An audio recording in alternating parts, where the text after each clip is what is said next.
তাকদীর নিয়ে প্রিয় ভাইয়েরা বিচলিত হবেন না।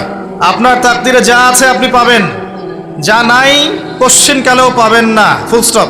আপনার তাকদীরে যা আছে আপনি পাবেন, না পেয়ে আপনি দুনিয়া থেকে যাবেন না, ফুল স্টপ।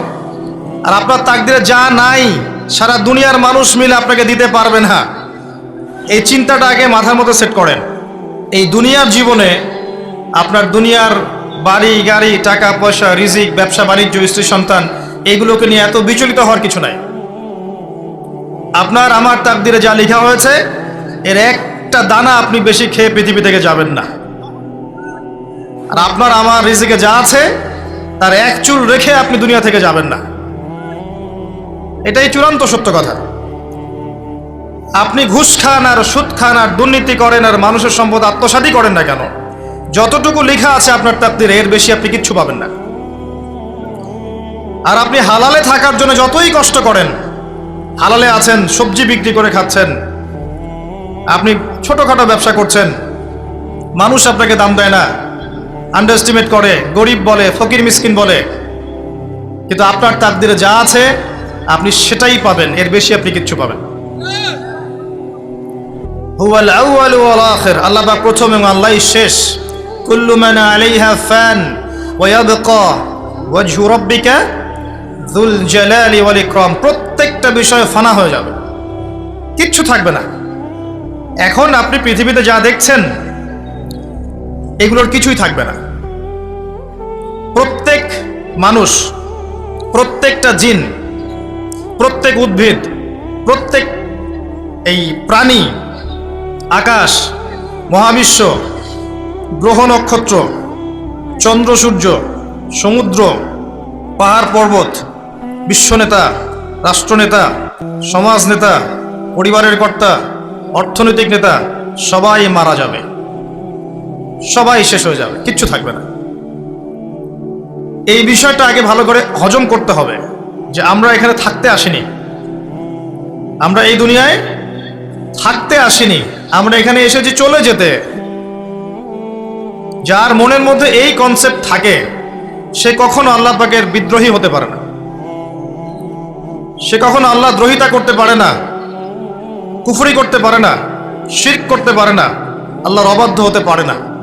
যার মনের মধ্যে এই চিন্তা বদ্ধমূল যে আমি এখানে থাকতে আসিনি, আমি এখানে মুসাফিরের মতো এসেছি, গাছের ছায়া বিশ্রাম নিচ্ছি, বিশ্রাম নিয়ে শেষ হবে চলে যাব।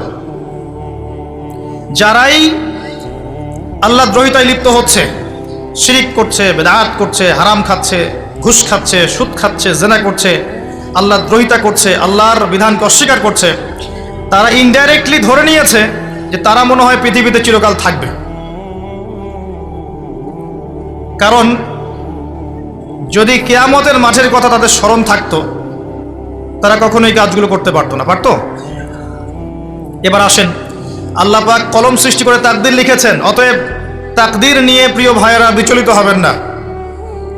আপনার তাকদীরে যা আছে আপনি পাবেন, যা নাই কোশ্চেন কালেও পাবেন না, ফুল স্টপ।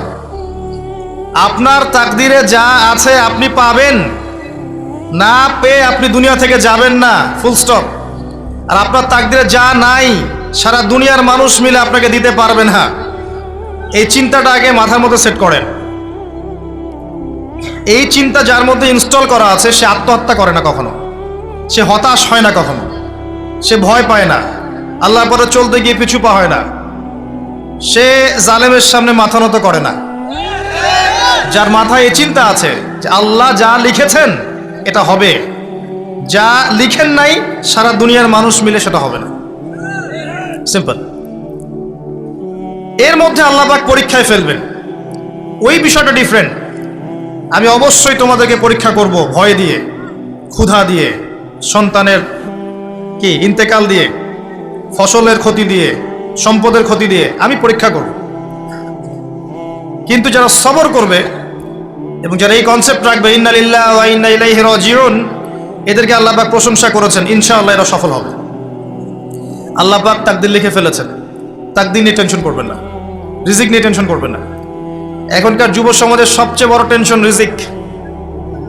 একটা জব, একটা ভালো জব, একটা ভালো ব্যবসা, সে সিকিউরড লাইফ চাচ্ছে, রিজিক নিয়ে চিন্তা করবেন না।